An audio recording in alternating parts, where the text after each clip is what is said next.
नमस्कार मंडळी, चला मग आज आपण बनवूया अळूवडी। त्यासाठी मी घेतलं इथे एक पातेलं। त्या पातेल्यामध्ये आपण बेसन पीठ घेणार आहोत। पानं आपल्याकडे किती आहेत त्यानुसार आपल्याला मोजमापाने बरोबर बेसन पीठ घ्यायचं आहे। आणि त्यामध्ये आता आपल्याला धने, जिरे, सोप आणि मिरचीची पेस्ट करून टाकायची। मग अद्रक लसूणची पेस्ट टाकायची। मग थोडे तीळ टाकायचे। तीळ टाकल्याने खूप छान लागतात। भाजल्यानंतर फ्राय केल्यानंतर खूप कुरकुरीत होतात। बडीशेप टाकायची, त्याच्यामुळे स्वाद तर खूपच छान येतो।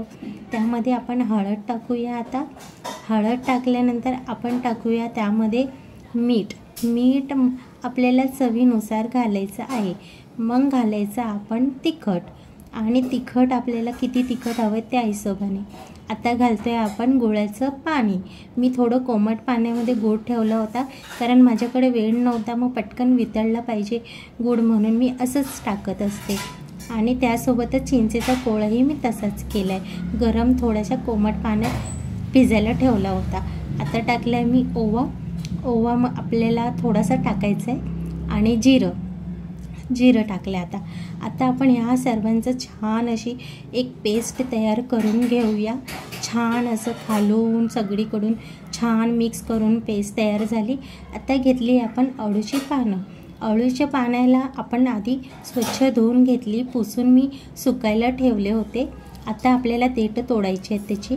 तुम्हाला कॅमेरामध्ये दिसतंय की मी कशी देठ कापत आहे, त्या हिशोबाने देठ आपल्याला आरामात कापायला लागतात, नाहीतर पान फाटण्याची शक्यता असते।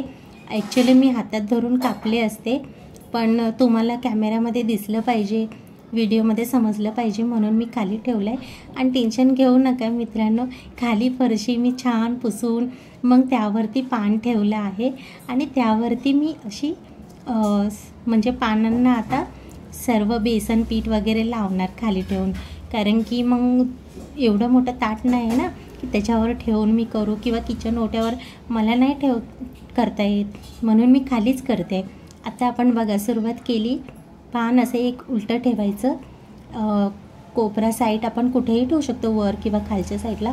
आणि त्याला मस्तपैकी अशी सगळीकडे बेसन पीठ लावायचं, जे आपण बॅटर केलं होतं।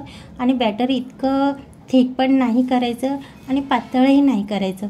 पातळ केलं की रोल करताना सर्व बाहेर येते, आणि घट्ट केलं तर मग ते शिजल्यानंतर खूप घट्ट होते, खाताना ते असं जडजड म्हणजे असं कडक वाटते, छान असे मऊ कुरकुरीत नाही होत।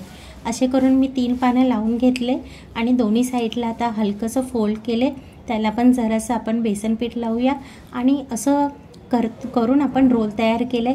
आणि आता बघा मी चाळणीला तेल लावून त्यामध्ये वाफवायला रोल ठेवले आहेत, वाफवायसाठी रोल ठेवले आहेत। हे बघा तुम्ही बघू शकता वाफ निघते। ॲक्च्युली मी जेव्हा ठेवले ना वाफवायला, तेव्हा मी कॅमेरामध्ये शूट करायला विसरले होते, म्हणून मी तुम्हाला आता परत दाखवते।